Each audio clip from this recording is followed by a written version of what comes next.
Աշխարհահռչակ հայերը դարձյալ Forbes-ի ցուցակում են։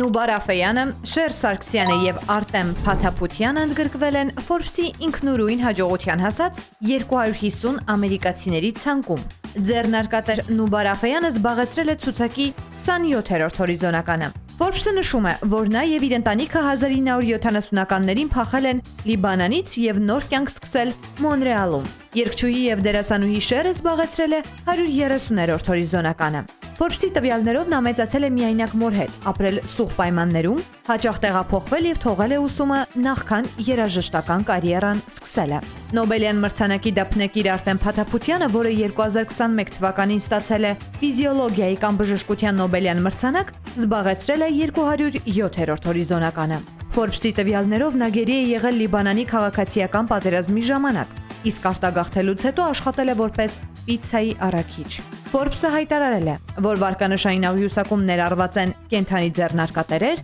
գիտնականներ, մշակութային գործիչներ եւ այլ ոլորտների ներկայացուցիչներ, ովքեր հաջողության են հասել սեփական ջանքերով։ Բաժանորդագրվեք Արմատ Մեդիայի ալիքներին սոցցանցերում։ Հետևեք մեզ նաև Armat Media AM կայքում։